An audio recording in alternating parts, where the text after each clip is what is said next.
Hello everyone, welcome to our YouTube channel SarvGS. अब आज के इस वीडियो में हम लोग देखेंगे एनसीईआरटी का सीरीज हम फॉलो कर रहे हैं। आज है हमारा क्लास 7th का हिस्ट्री और आज हम पढ़ रहे हैं हमारा चौथा चैप्टर मुगल 16वीं से 17वीं शताब्दी तक। इसको हम पढ़ेंगे तो शुरू करते हैं। सबसे पहले मध्यकाल में किसी भी शासक के लिए भारतीय उपमहाद्वीप जैसे बड़े क्षेत्र पर जहां लोग संस्कृतियों में इतनी अधिक विविधताएं हो शासन कर पाना अत्यंत ही कठिन था। देखो, मध्यकालीन हो या मध्यकालीन या फिर कोई भी काल हो, लेकिन भारत की किसी भी जगह पे या भारतीय उपमहाद्वीप पे इतना बड़ा है, आप कहीं पे भी मतलब यहाँ पे अगर कुछ तरीके का भी राज्य करना चाहें, कुछ भी करना चाहें, बहुत कठिन काम है। लेकिन आप धीरे धीरे करते रहोगे तो कोई काम कठिन है नहीं। अपने पूर्ववर्तियों के विपरीत मुगलों ने एक साम्राज्य की स्थापना की, वह कार्य पूरा किया। मतलब अब जैसे मुगलों ने क्या किया था, इन्होंने यहाँ पे भारत में मुगल काल की स्थापना की थी। 16वीं सदी के उत्तरार्ध में इन्होंने दिल्ली से आगरा अपने राज्य का विस्तार शुरू किया। कौन? मुगलों ने। 17वीं शताब्दी में लगभग संपूर्ण महाद्वीप पर अधिकार प्राप्त कर लिया ये लोगों ने। प्रशासन के ढांचे तथा शासन संबंधित विचार लागू किए, उनके राज्य के पतन के बाद भी टिके रहे। मतलब ये लोग जहाँ पे आज मतलब भारत के प्रधानमंत्री स्वतंत्रता दिवस पर मुगल का जो निवास स्थान था दिल्ली के मतलब लाल किला, वहीं से राष्ट्र को संबोधित करते हैं। किसने किसने बनवाया था? मुगलों ने ही तो बनवाया था लाल किला को। मुगल कौन थे? देखो, मुगल जो थे ना, वो दो महान शासकों के वंशज थे। माता की ओर से वे मंगोल शासक चंगेज खान और जो चीन मध्य एशिया के कुछ भागों पर राज करता था उसके उत्तराधिकारी थे। और पिता की ओर से वो ईरान एवं तो मतलब वर्तमान टर्की जो है तैमूर वंश के थे। लेकिन जो मुगल थे ना, अपने आप को चंगेज खान का मतलब वंशज कहना पसंद नहीं करते थे, क्योंकि चंगेज खान से बहुत सारी खराब स्मृतियां जुड़ी हुई है। मुगल अपने आप को हमेशा तैमूर का वंशज ही होने का गर्व का अनुभव करते थे। इसलिए मतलब उनके महान पूर्वज 1398 में दिल्ली पर कब्जा कर लिया। आपने भी देखा होगा ना कि कहीं एक ऐसा बुक भी मतलब कि न्यूज़ में पब्लिश हो रहा है कि ये मुगल काल को हटाया जाएगा, महाकुंभ वगैरह को जोड़ा जाएगा। अगर ऐसा होगा तो वो मैं अलग से आपको टॉपिक करा दूंगी जब नया एनसीईआरटी आ जाएगा। तब तक ये है, अभी मुझे लगता है जुलाई वाला जो पेपर होगा उसमें यही आएगा। उन्होंने अपनी वंशावली का प्रदर्शन चित्र बनवाकर प्रत्येक मुगल शासक ने तैमूर होने के साथ साथ अपना चित्र बनवाया और बताया कि हम तैमूर के वंशज हैं। मुगल सैन्य अभियान। प्रथम मुगल शासक कौन था? ये 1526 में आया था और 1530 तक इसका शासनकाल था। कौन था ये था बाबर। ठीक है। 1494 में फरगना राज्य का उत्तराधिकारी प्राप्त हुआ था इसको। मतलब तब ये केवल 12 वर्ष की आयु का था, मतलब 12 वर्ष का ही था। कौन? बाबर। मंगोलों की दूसरी शाखा उज्बेकों के आक्रमण के कारण उसे अपनी पैतृक गद्दी छोड़नी पड़ी। अनेक वर्षों तक भटकने के बाद 1504 में उसने काबुल पर कब्जा कर लिया। फिर उसने 1526 में दिल्ली के सुल्तान इब्राहिम लोदी को पानीपत के युद्ध में हराया था।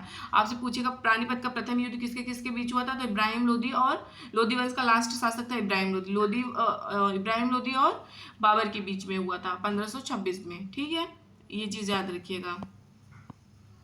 उत्तराधिकारी की मुगल की परंपरा, ये क्वेश्चन बहुत पूछता है। मुगल ज्येष्ठाधिकार के नियम में विश्वास नहीं रखते थे। मुगल जो थे ना, वो आपसे ये देखा कि मुगल जो है ज्येष्ठाधिकार के नियम में विश्वास करते थे? नहीं।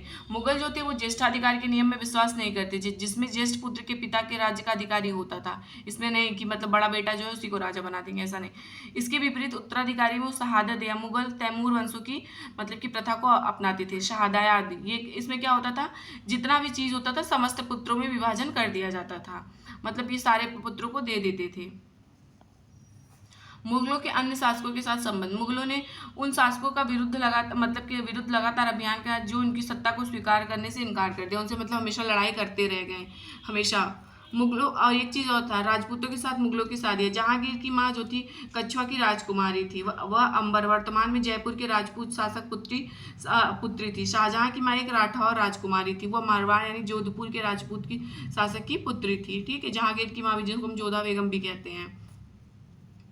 मेवाड़ के सिसोदिया राजपूत लंबे समय तक मुगलों की सत्ता को स्वीकार करने से इनकार करते रहे, परंतु जब वो हारे तो मुगलों ने उनके साथ सम्मानी व्यवहार किया और उनकी जागीरें मतलब उनको वापस कर दिया।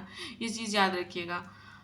मनसबदार और जागीरदार। जैसे जैसे साम्राज्य के विभिन्न क्षेत्र सम्मिलित होते गए वैसे वैसे मुगलों ने तरह तरह के सामाजिक समूहों के सदस्यों को प्रशासन में नियुक्त आरंभ कर दिया था। शुरू में ज्यादातर सरदार, तुर्की, तुरानी, लेकिन अब इसे छोटे समूह के साथ उन्होंने शासक वर्ग में ईरानी समूह, मुसलमान, अफगान, राजपूत, मराठा और अन्य समूहों में सम्मिलित किया। मुगलों की सेवा में आने वाले नौकरशाह क्या कहलाए? मनसबदार। मनसबदार का प्रयोग ऐसे लोगों के लिए होता था जिन्हें कोई मनसब यानी कोई सरकारी हैसियत अथवा पद मिलता हो। यह मुगलों द्वारा चलाई गई श्रेणी व्यवस्था जिसके जरिए पद वेतन और सैन्य उत्तराधिकार निर्धारित किए जाते थे। पद और वेतन का निर्धारण जात की संख्या पर निर्भर था। जात की संख्या इतनी अधिक होती थी कि दरबार में अभिजात की प्रतिष्ठा उतनी ही बढ़ जाती थी और उसका वेतन भी उतना ही अधिक होता था। जो सैन्य उत्तराधिकारी मनसबदारों को सौंपे जाते थे उन्हें उन्हीं के अनुसार घुड़सवार रखने पड़ते थे। मनसबदार अपने सवारों को निरीक्षण के लिए लाते थे, अपने सैनिकों को घोड़े दगवाते थे घोड़े को, और सैनिकों का पंजीकरण भी करवाते थे। मनसबदार अपना राजस्व एकत्रित करने के लिए भूमि के रूप में पाते थे, जिन्हें जागीर कहते थे। तकरीबन एकताओं के समान थी, परंतु मनसबदार मुक्तियों से भिन्न थी। अपने जागीरों ये जागीरों पर नहीं रहते थे और न ही उन पर प्रशासन करते थे। अब हम अकबर के बारे में देखते हैं। अकबर के शासनकाल में इन जागीरों का सावधानीपूर्वक आकलन किया जाता था ताकि इनका राजस्व मनसबदार के वेतन के तकरीबन बराबर हो सके। जब्त और जमींदार। मुगलों की आमदनी का प्रमुख साधन किसानों की उपज से मिलने वाला राजस्व था। अधिकतर स्थानों पर ग्रामीण कुलीन यानी कि मुखिया या स्थानीय सरदारों के मध्य से राजस्व देते थे। समस्त मध्यस्थों के लिए, चाहे वह स्थानीय ग्राम के मुखिया हो या फिर शक्तिशाली सरदार हो, मुगल एक ही शब्द यानी जमींदार का प्रयोग करते थे। अकबर के राजस्व। टोडरमल ने 10 साल 1570 से लेकर 1580 के कालावधि के लिए कृषि की पैदावार, कीमती और कृषि भूमि का सावधानीपूर्वक क्या किया, सर्वेक्षण किया था। ये टोडरमल थे, ये राजस्व मंत्री थे अकबर के टाइम पे। ठीक, प्रत्येक सूबे को प्रांत में प्रांत को राजस्व मंडलों में बांटा गया और प्रत्येक की हर फसल राजस्व की अलग अलग सूची बनाई गई है।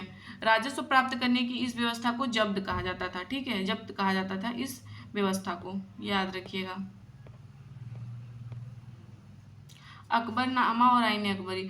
अकबर के करीबी मित्र दरबारी अबुल फजल को आदेश था कि उसके शासनकाल का इतिहास लिखे। अबुल फजल ने इतिहास की, यहाँ से क्वेश्चन बहुत आता है अकबर के बारे में, यही से आता है कि अकबरनामा किसने लिखा, तो किसने लिखा था, अबुल फजल ने लिखा था। और अकबरनामा को 3 की पार्ट में विभाजित किया गया था, 3 जिल्दों में। इसका शीर्षक था। अकबरनामा की पहली जिल्द में अकबर के पूर्वजों का बयान और दूसरी में अकबर के शासनकाल की घटनाओं का विवरण है। तीसरे में जिल्द जो है आईनी अकबरी है। इस तीसरे वाले में अकबर के शासन, घराने, शासन, राजस्व और साम्राज्य के भूगोल का ब्यौरा मिलता है। तो ये तीनों याद रखिएगा। जहांगीर के दरबार पर नूरजहां का प्रभाव। जहांगीर जो थे वो नूरजहां को बहुत ज़्यादा मानते थे, तो नूरजहां का जो था प्रभाव था। मेहरुनिशा इनका नाम था, बाद में इनका जो था नूरजहां नाम पड़ा। 1611 में जहांगीर से विवाह किया, नूरजहां का खिताब इनको मिला।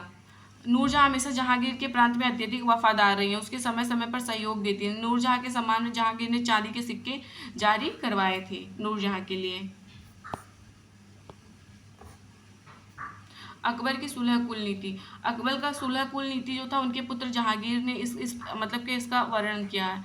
ईश्वरीय अनुकंपा से विस्तृत आंचल में सभी वर्गों में धर्मों का न्याय एक ही जगह, कि सब लोग एक जगह जाके पूजा पाठ कर सकते हैं, जितने भी धर्म के लोग हैं। ठीक, 17वीं शताब्दी और उसके पश्चात मुगल शासक। देखो 1707 में जब औरंगजेब मरा, उसके बाद मुगल साम्राज्य जो था वो तुरंत टूटने लगा। बस वही लास्ट कोई अच्छा शासक ही था।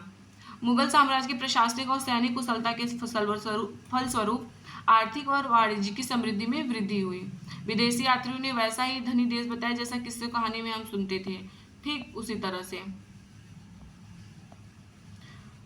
शाहजहां के शासनकाल में 20वें वर्ष के दस्तावेज से पता चलता है कि मनसबदार जिनको उच्च पद प्राप्त था, कुल 8000 में से 445 ही थे। कुल मनसबदारों की छोटी संख्या 5.6% को ही साम्राज्य के अनुमानित राजस्व का 61.5% राज्य स्वयं उनके सरकार सवारों के वेतन के रूप में दिया जाता था। मुगल सम्राट और उनके मनसबदार अपनी आय का बहुत बड़ा भाग वेतन वस्तुओं पर लगा देते थे। इस खर्चे से शिल्पकार और किसानों को लाभ होता था। इस चीज़ों से मुगलों के कुलीन वर्ग के हाथ में बहुत धन, बहुत सारे जो कुलीन वर्ग के लोग थे उनके पास बहुत पैसे वैसे थे। ठीक, फिर औरंगजेब के मरने के बाद धीरे धीरे मुगल काल जो है वो समाप्त होने लगा। तो यहाँ से बस जो पढ़ने लायक था मैंने वो आपको बता दिया। तो प्लीज़ वीडियो को लाइक करिएगा, चैनल को शेयर सब्सक्राइब करिएगा। Thank you.